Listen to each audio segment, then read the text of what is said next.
mais qui finissent par parfois se rendre compte qu'à seul, on ne peut pas refaire le monde.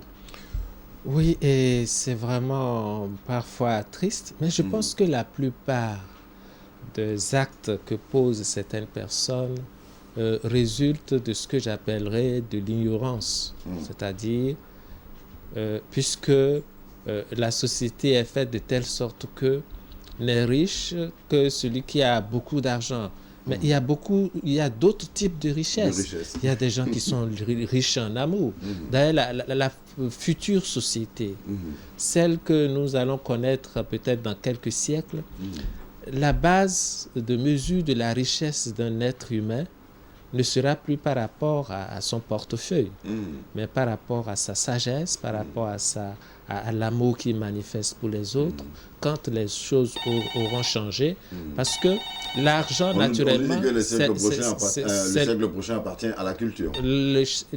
L'argent est le dernier élément, baromètre, pour mesurer la valeur de l'être humain. Okay. Donc, naturellement, quand on pense... Alors, ne quittez pas, 2 minutes. Quand on pense que quand on n'a pas d'argent, que tout est perdu, on ne peut rien faire, ça pousse naturellement certaines personnes à d'autres réflexes. Et naturellement, c'est cela qu'il faut voir. C'est pour ça que je dis qu'il faut voir maintenant la vie autrement. Il faut redonner d'autres valeurs. Il faut redonner d'autres valeurs. D'autres repères dans la société. Et ensemble et collectivement pour que nous puissions on ira plus loin parce qu'aujourd'hui, faire avancer l'Afrique. Ceux qui doivent être consacrés, parfois... comme on le dit, il y a, soit c'est la culture des cancres, ou ce sont les médias qui sont promotionnés. Nous allons en arriver tout à l'heure, professeur. Allô, bonjour. Allô, bonjour, monsieur. Oui, votre nom, s'il vous plaît. Moi, c'est Youssouf Ali. Monsieur? Monsieur Youssouf Ali. Monsieur Youssouf Ali. Je vous dis d'abord bonjour. Et la corruption de l'âme, qu'est-ce que vous en pensez? Pour moi, je vais intervenir à un niveau là. Oui. La télévision elle-même a contribué parfois. Parce qu'il y a des émissions qu'on nous montre à la télévision qui agissent un peu... Vraiment, il n'y a pas d'éducation. Par exemple? Bon, tout dernièrement, il y a au moins 2 semaines de cela, aux environs de 9h, je suivais sur une chaîne, je ne sais pas si c'est la Green Bell 2, on nous montrait une émission sur une émission universitaire où vraiment les élèves étaient en train de faire des bêtises, tout ça là, vraiment à 9h pareil, où les enfants peuvent devant la télévision. Attends, c'est un téléfilm ou bien une émission? Un téléfilm. Un téléfilm africain, ivoirien? Non, pas ivoirien, européen. Européen, voilà. Vraiment, ce n'est pas des émissions qu'on doit monter sur notre chaîne à 9h, samedi à 9h, c'est pas bien. Ça n'éduque pas les enfants.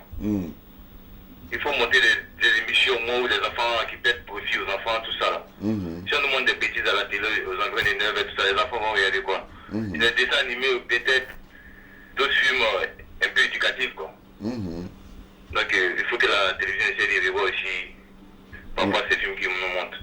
Voilà, donc selon M. Youssouf Ali, la télévision contribue à la corruption de l'âme. Oui, ça c'est mon point de vue. D'accord. Ok, la note est prise, hein, c'est tout, M. Youssouf, ça va? Oui, c'est tout ce que je veux souligner. D'accord, restons ensemble sur TV2, voilà, c'est votre télé. Allez, bonne journée. Voilà, donc nous disions, c'est vrai. Oui, si le téléspectateur souligne ici l'action individuelle de chacun de nous. C'est-à-dire que d'une manière ou d'une autre, nous participons à cette corruption-là et c'est réel. Mais l'essentiel maintenant, c'est une autre prise de conscience. Que ce que Dieu veut de nous, c'est que collectivement, nous bâtissions la nouvelle Jérusalem, le paradis terrestre. Ce n'est pas lui qui va descendre pour venir construire, c'est nous. Mais ce que nous allons construire... Tout a été prescrit, c'est à nous de respecter la prescription. Donc, ce que nous allons construire dépend de notre façon de voir le monde. Effectivement, si les télévisions passent des films qui vont contribuer à corrompre les individus, à souiller, à modifier leur façon de voir, et je pense que dans ce cas, et on vous interpelle dans vos programmes et dans tout ce que vous faites. Et c'est à tous les niveaux, au niveau de l'éducation, au niveau de la santé, au niveau même des personnes chargées de faire les routes, de la propriété de la ville. C'est une responsabilité collective. Ce que nous soulignons, c'est de prendre conscience que les actes que nous posons les pensées qui nous traversent, les paroles qui sortent de notre bouche, que nous prononçons, sont à la base de la dégradation, de la pureté de l'âme, et qui nous éloignent de plus en plus de la source, c'est-à-dire de Dieu, ou bien qui nous en approche. Donc, nous sommes en train de citer les facteurs importants qui souillent. Donc, et qui font que ce qu'on veut faire en 2 jours, en une journée, on peut mettre des années pour le faire. Et nous allons dire que on n'est pas à l'essentiel. Voilà, je suis bloqué. Et nous avons déjà parlé aussi des relations entre père et mère. Et je vais brièvement revenir dessus pour dire que un des éléments fondamentaux de blocage de la jeunesse est le rapport qu'ils ont avec leur progéniture, avec ceux qui leur ont donné la vie. Donc, l'âme de l'enfant se corrompt très rapidement quand les rapports entre le père et la mère ne sont pas, et surtout quand le père ou la mère est fâché. Donc, je reviens brièvement là-dessus pour dire que s'ils sont bloqués dans leur entreprise, s'ils n'arrivent pas à faire ce s'ils ne trouvent pas du boulot, il faut qu'ils revoient d'abord ce côté-là, parce que ça fait partie des éléments. Et un enfant n'insulte pas sa mère, n'insulte pas son père, et il en arrive même qu'il lève la main sur les parents. C'est des éléments de malédiction.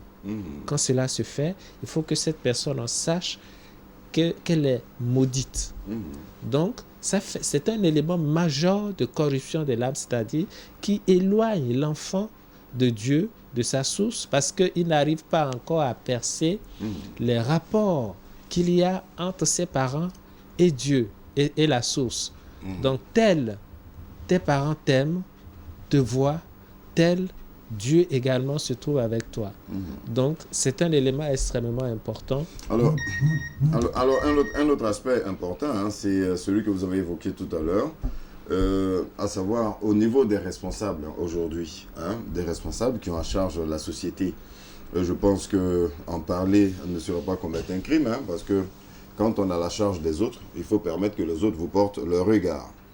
Alors aujourd'hui, quand on parle de la corruption de l'âme, c'est-à-dire, ce qui façonne aujourd'hui cette Afrique, ce sont nos leaders ou les responsables. Voilà. Alors, est-ce qu'à leur niveau, est-ce que beaucoup reste à faire? Parce que l'exemple tout à l'heure des maternités qui devaient être construites qui ne sont pas faites, des écoles primaires qui doivent être construites qui ne sont pas faites, ainsi de suite, ou quand les sommes sont détournées à d'autres fins, ainsi de suite, cela a des conséquences énormes sur les mentalités des populations, ainsi de suite. On va prendre notre appelant tout de même, professeur, et puis revenir sur cette question essentielle. Allô, bonjour. Bonjour, monsieur. Oui, votre nom, s'il vous plaît. C'est monsieur Gossé Mathieu des Adidia. Monsieur Gossé Mathieu. Des Adidia. Des Adidia. Voilà. D'accord. Alors, le nom me plaît énormément, c'est assez authentique. Alors quel est votre partage avec nous sur le sujet de la corruption de l'âme? Corruption de l'âme, c'est que j'ai appris et j'ai vu et écouté le morceau de DJ Arafat qui joue, qui n'honore pas les producteurs. Quand je vois un morceau où il dit on peut baiser un peu, on peut jouer un peu, je ne sais pas comment les gens peuvent accepter de produire un tel truc. Et voilà pourquoi j'appelle ce matin. Ouais, ça c'est bien dit. Parce qu'au niveau des textes aussi chantés, il y a eu toute cette forme de corruption de l'âme qui se propage dans la population, souvent de façon intelligente. On ne les saisit pas, mais les gens consomment tout ce qui est dit dans les chansons. Et ça reste dans les mentalités. Bon, je veux vous quitter. Allô? Allô, monsieur Gossé, oui. Je vous quitte en disant que bon, il y a aussi le surnombre des taxis à Daloa où il faut deux passagers à côté du conducteur et 4 en arrière. La police sait, personne ne dit rien. Et présentement, je viens de Daloa et j'ai vu cela. Ah bon? Les arrêts, on les contrôle, ils savent qu'il y a surnombre, un taxi de 4 places et il y a 6. Plus le conducteur. Ouais. Et rien n'est fait. Rien n'est fait. Rien n'est fait. Ok, vous faites bien de le dire. Je pense que cela est allé dans l'oreille de qui de droit. Et si nous sommes, et comme nous sommes dans ce beau pays qui est la Côte d'Ivoire et un état de droit, je pense qu'il y a des gens qui sont responsables à ce niveau, qui prendront également leurs responsabilités. Monsieur Gossé, je vous souhaite bonne journée, mais restez en compagnie de TV2, s'il vous plaît, jusqu'à la fin de cette émission. Merci, merci. D'accord. Alors, nous allons certainement recentrer ceci. Quand nous parlons de corruption de l'âme, il y a cette âme une fois corrompue, eh bien, qui nous emmène voilà, à avoir d'autres réflexes.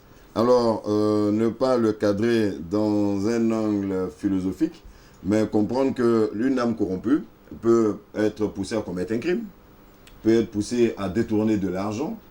Donc, voilà, et cela nous amène à parler de tout ceci. Alors comment nous devons regarder cet autre pan de la société au niveau de certains responsables qui, ma foi, ne sont responsables que de nom.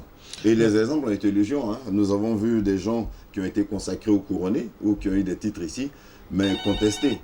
C'est comme si on faisait celui qui travaille n'est pas reconnu, c'est le cancre ou le cousin, voilà, on a des réflexes un peu... Oui, c'est pour cela que dans nos sociétés traditionnelles, ceux à qui on devait donner une parcelle de responsabilité étaient d'abord formés. 2 minutes, s'il vous plaît. Étaient formés, étaient initiés. Donc, aujourd'hui... un jeune, par exemple, qui a fait de brillantes études et qui est allé aux États-Unis et qui revient, ne sait sûrement, il connaît beaucoup de choses, mais il ne sait pas beaucoup de choses en rapport avec la vie, des responsabilités qu'on lui confie, comme étant une chance. Okay. Une chance parce que je dirais qu'un homme politique, par exemple, c'est un auxiliaire de Dieu, c'est comme un prêtre. Ok. Alors, c'est-à-dire un prêtre... Il faut me permettre, je vais libérer l'appelant. Allô, bonjour. Oui, bonjour. Oui, votre nom, s'il vous plaît. Monsieur X. Monsieur X, hein? Oui, oui. D'accord. Moi, je sais que Monsieur Y, ce ne sera pas le professeur. Lui, c'est Fatoumbi avec moi. Alors, Monsieur X, votre partage avec nous.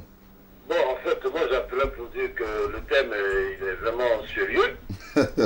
Monsieur X. Il est vraiment sérieux, le thème, mais il faut revoir toute cette politique aussi, parce que la législature même est corrompue. Parce que la corruption, c'est pas à un petit niveau seulement. Voilà, parce que s'il y a des représentants du peuple qui doivent voter des lois et essayer de régir la société en elle-même, il faut véritablement déjà qu'on fasse un choix et un tri et des projections pour l'avenir. Alors donc je suis tout à fait d'accord avec monsieur le professeur tout à l'heure qui disait que l'âme commence au départ avant de s'étendre un peu généralement à toute la population et puis un peu à l'être humain elle-même. C'est une éducation aussi.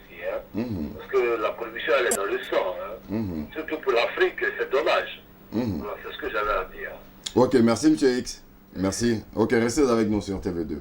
Alors, momentanément, je crois qu'on va laisser un peu le professeur développer. Donc, nous parlions tout à l'heure des responsables. M. X nous a rejoint en parlant.